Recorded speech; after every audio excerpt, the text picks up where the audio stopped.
Now it's time for Inspirational Women, and my guest, Nancy Paris, a woman with a passion for dance, ballet in particular, in her career. And Nancy has a great story of how her career has gone through variations on a theme of dance.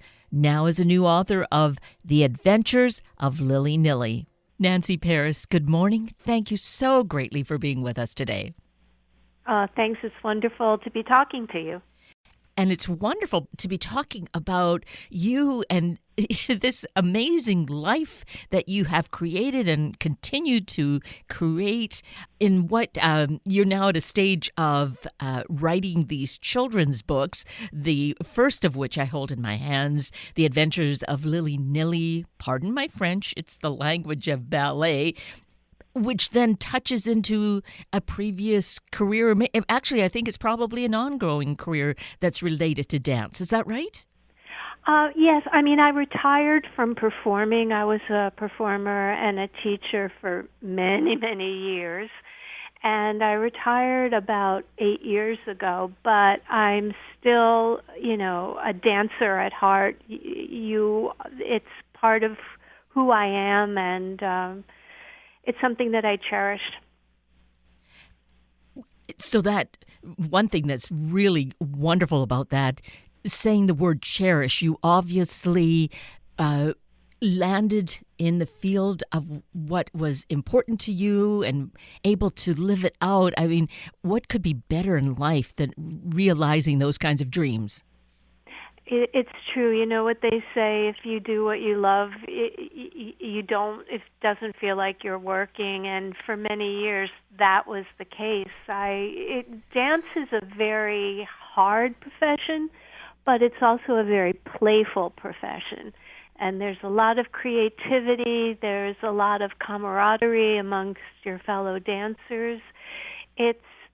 For me, there was a lot of traveling, which was exciting. So, yeah, it's what I wanted to do ever since I was 4 years old, and I guess I never grew out of it. And I just think, what could be more perfect than that when you have that dream as a child and it's really so deeply rooted and you're able to see it realized. That is just the most wonderful gift, I think. Yeah, it is. It is. I would never. There was one period of my life where I questioned if I really wanted to be a dancer because it started dawning on me that it was a difficult, lifestyle, and I did stop for about a year, and it was probably the best thing I ever did because after that year, I never turned back. I went right back to dancing and was so happy that I had chosen that as my profession.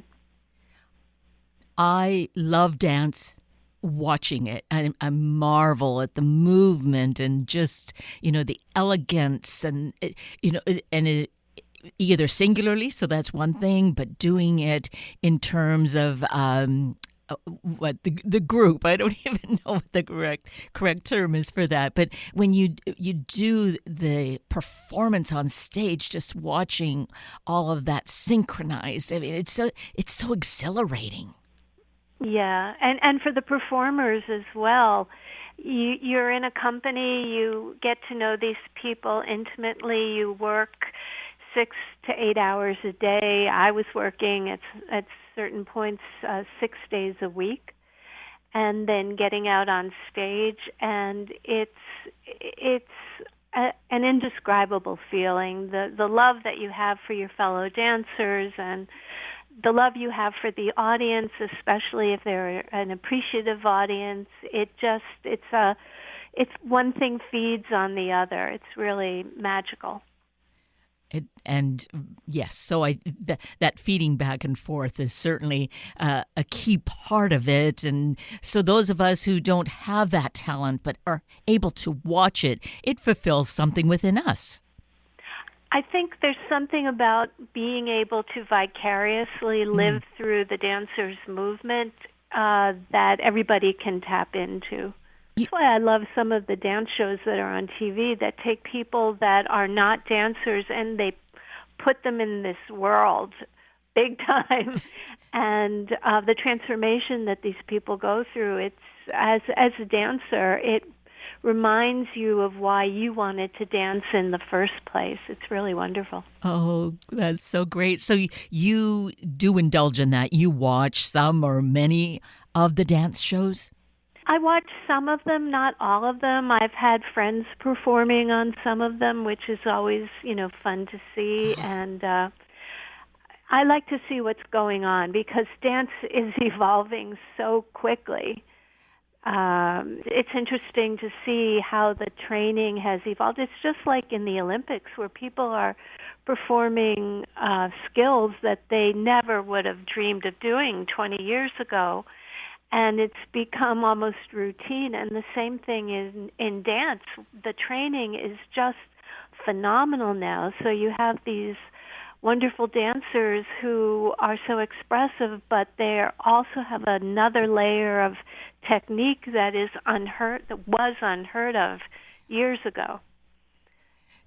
And you yourself, so we are here to talk about the book, but I was also looking at the website and looking at your resume, so to speak, and seeing that you've continued in dance being a choreographer, and so developing all these shows, both in New York City, but also shows in Atlantic City and Las Vegas. So you get to see this too and incorporate it. Yeah, and it expands you as a dancer because in those type of shows, it's not really up to you what you want to create. It's what the program needs, and so I ended up doing different styles of dance that I never really ever thought I'd be doing choreographing, and it's just very expanding.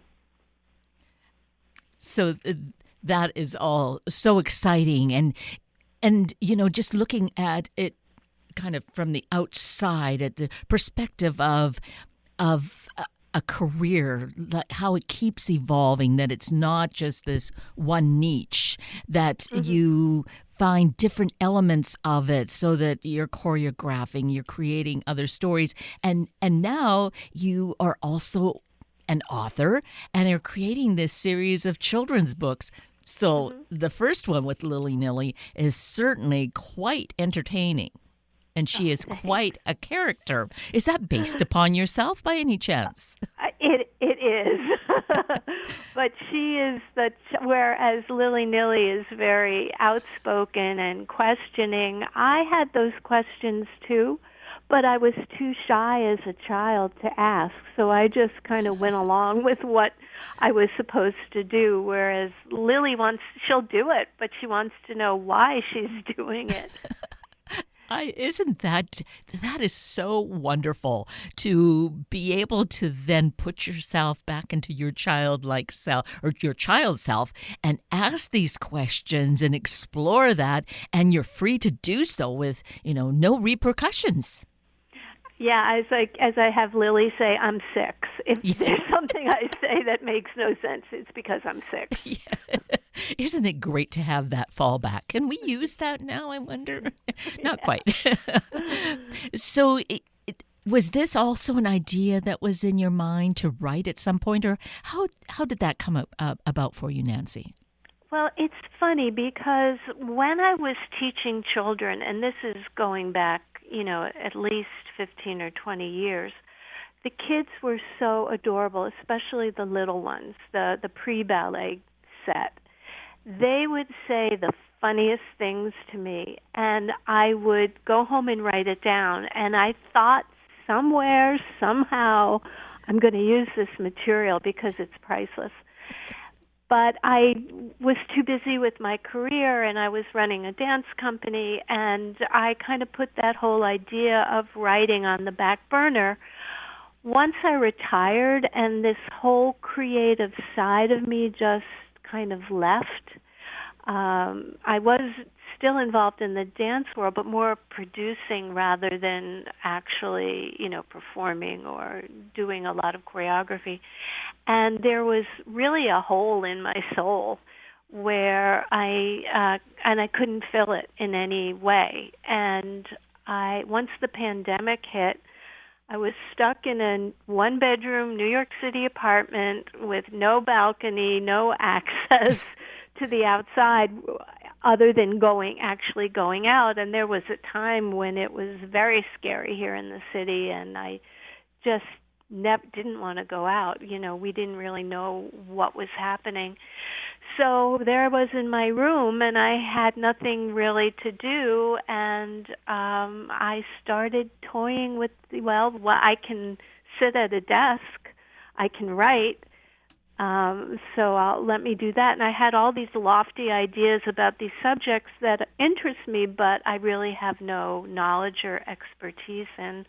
And then I remembered that old quote, write what you know, and I thought, well, I know about dance, and I know about, being a young dance student. And I thought, well, let me give it a shot. And I sat down and I just kept writing and writing and writing. And all these memories came back, and funny things that the kids had said, or funny situations that I had been in myself. And it just all kind of seemed to make sense.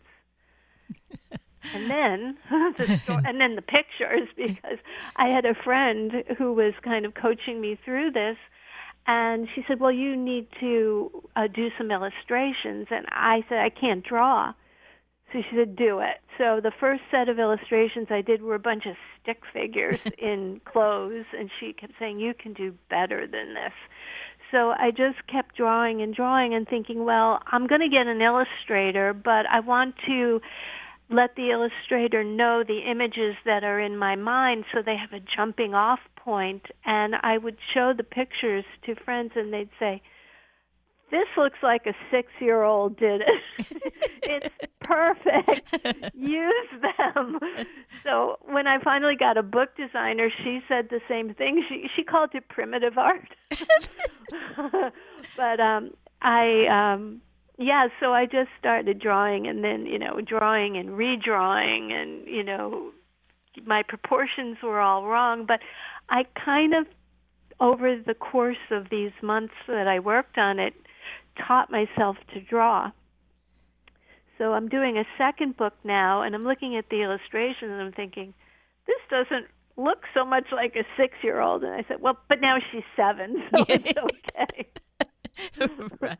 Well, and that piece of it too, that during this pandemic, closed up in your one-bedroom apartment, you teach yourself drawing.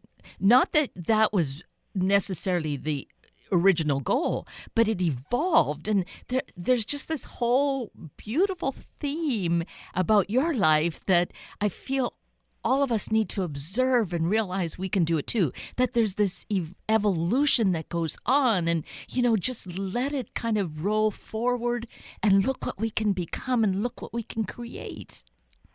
Absolutely. That's one thing. None of us are one-trick ponies. None of us do one thing, and that's it. We have so many different undiscovered talents and loves, and all we need to do is give ourselves a chance to explore. If there's one thing that interests you, look into it, and maybe it'll spark something. I think it's true of everyone, and I was just lucky enough to be in a New York City apartment during a pandemic where it just kind of had to happen. So right. And look at this wonderful thing that has happened, this fun book about a 6-year-old dancer. Any of us could just kind of think about what that might be within us. But for you, there's this book, and then the illustrations. You could have said, no, I definitely am not an artist. Look at these stick figures. I can't do it. But to trust your friend who encouraged you, you can do it, and to act on it, it's just, that's so wonderful. Yeah, I think it's so important to have somebody there too, because you can get into your own private in a whirlpool of thoughts and what you can't do and what you're not capable of doing, and it's so good to have somebody who is supportive, who keeps pushing you beyond what you think you're capable of doing. So in this book, it's delightful, to pick up on the language and the questions that children have, which make so much sense because they're so innocently looking at this and asking, about the steps and why you call what is it, moving your arms and the play on words, right? Yeah. Yes. So that is something we encounter in the book. It's questioning that and kind of chuckling, as we know children would. So did you find yourself getting into that the kind of childhood place? Yeah, absolutely. It's like I would sit here and write and just giggle, because that's I think what I needed to do anyway, is I needed to think, put myself back in that situation.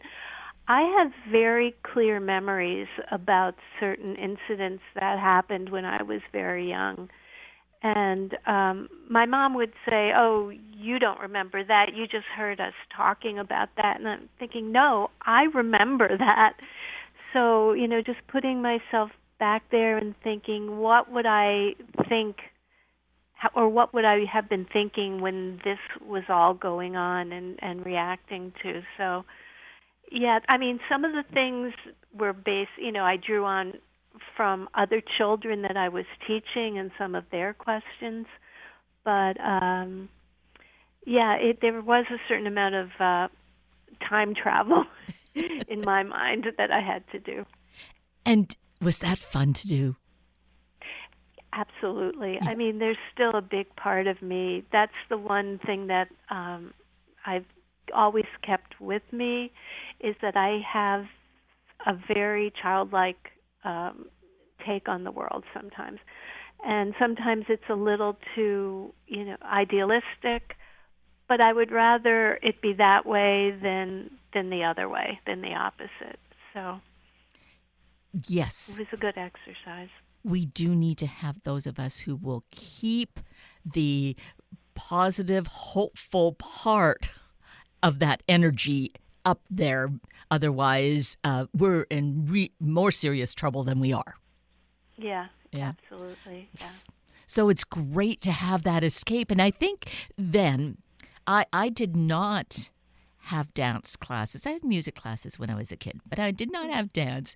But I think it's very natural. My niece did, some of my cousins did. So I went to these ballet recitals, and I mean, it's so darling.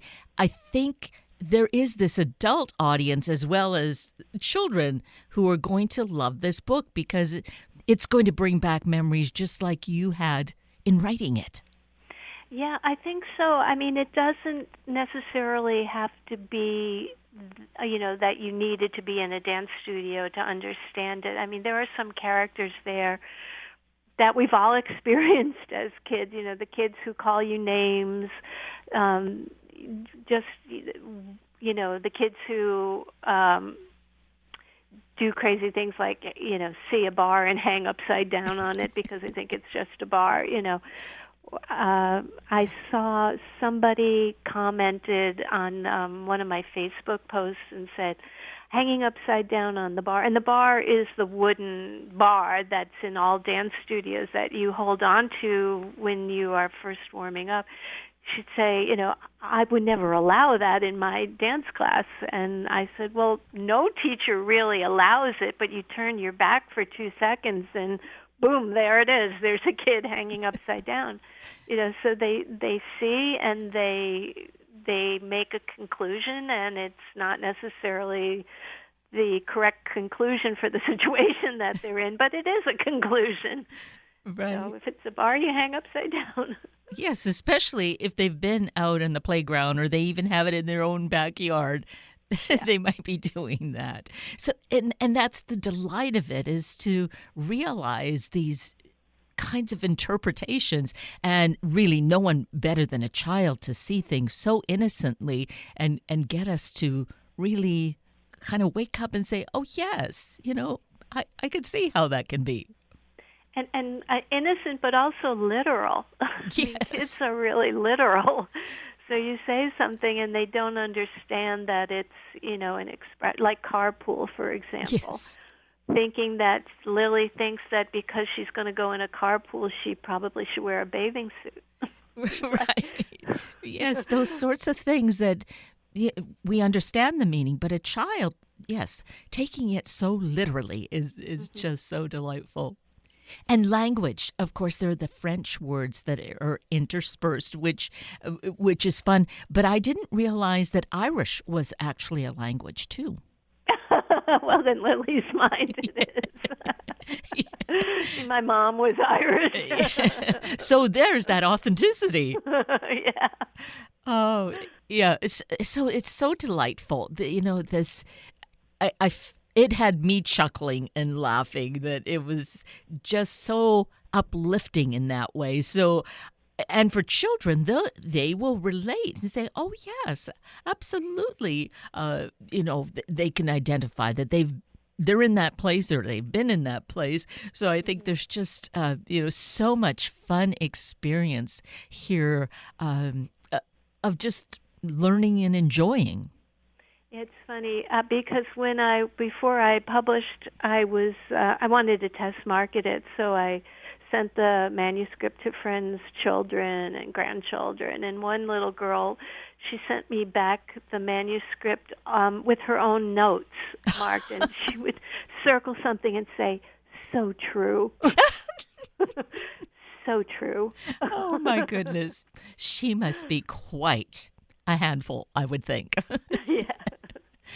And then another piece of this book is, we'll call it the last chapter, the last section, looking back where there are these lessons learned, which is really wonderful to kind of capture different aspects of the book. We might kind of touch upon it as we're reading through, but then it's great for children to kind of go through these things and say, "Oh yeah, this is what we'll do. We won't be, mean to anyone because they could end up being our best friend."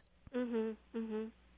Yeah, I always admired things that were in the media, movies, where there was a fantasy story, but underneath that there was a lot of learning, morals to the story or ways of being.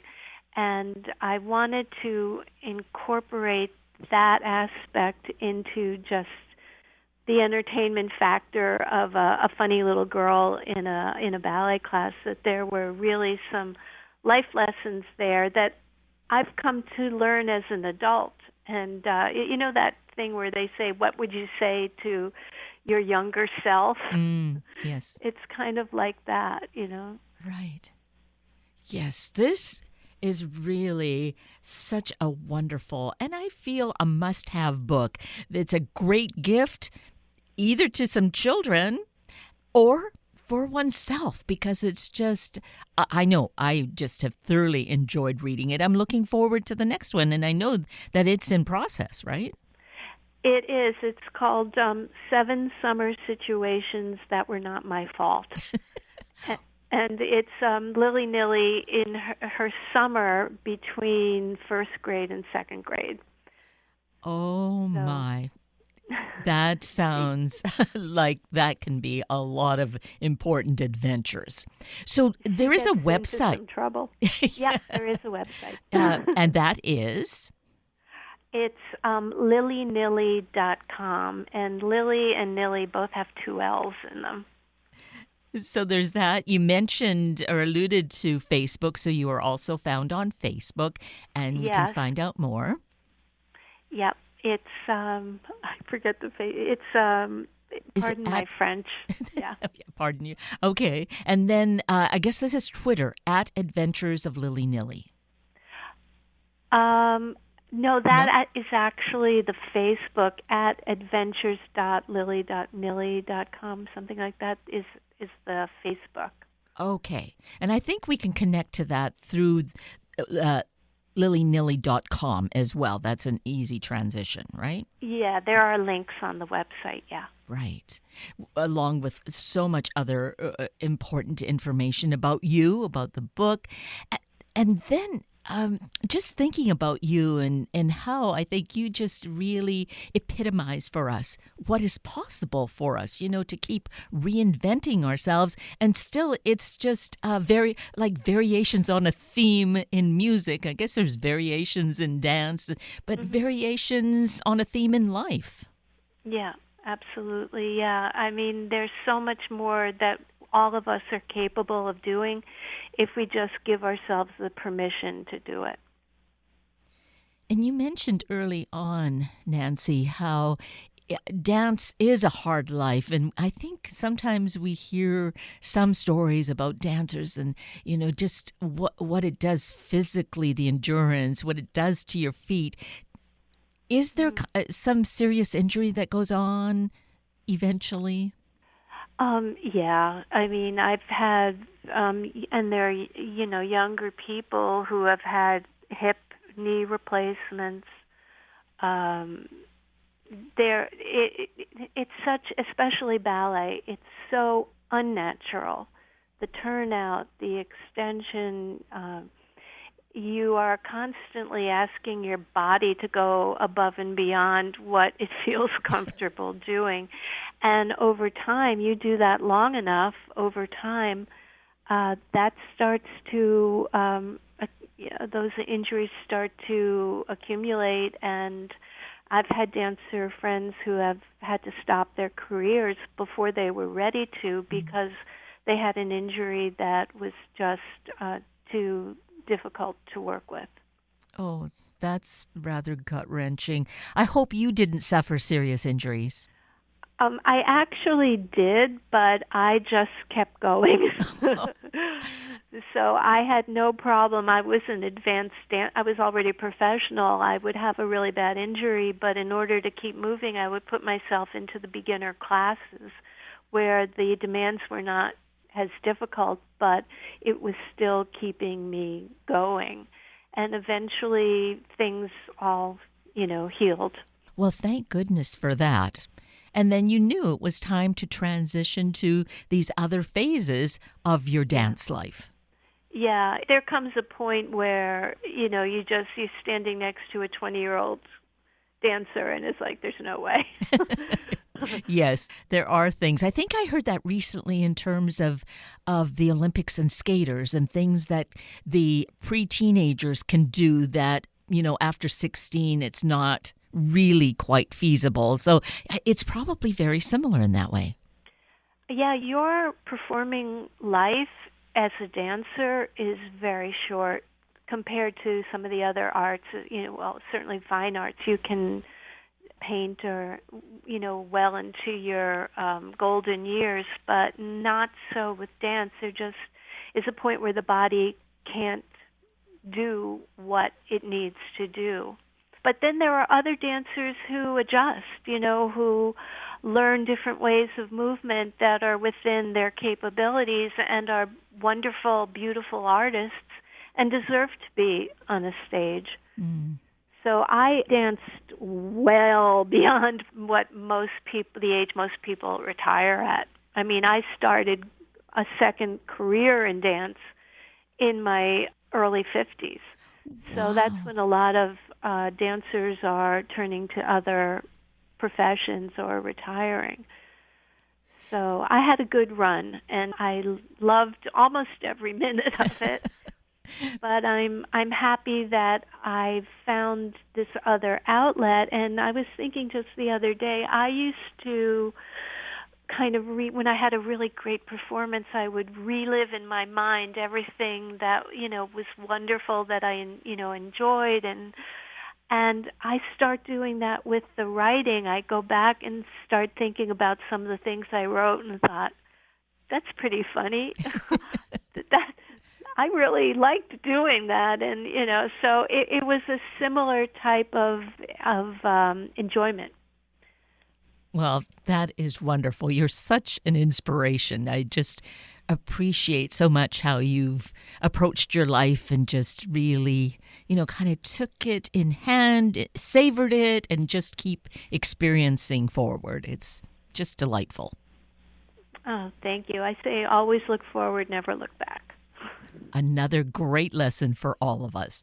Well, Nancy Paris, I am so pleased, happy that we've had this opportunity to talk about Lilly Nilly, which was the inspiration of this, but about you, your life, and the lessons within that each of us can benefit from. So thank you for doing the work that you're doing and for taking time with us today. Oh, it's been my pleasure. Absolutely.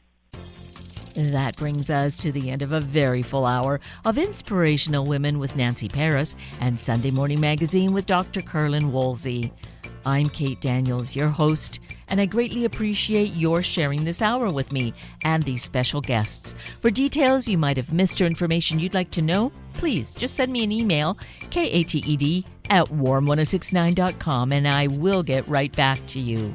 Also, if you'd like to listen again or share these important stories with your family and friends, find the podcast on our Warm 1069 webpage. Just click on the podcast tab, then either of the show names, and then look for the guest names.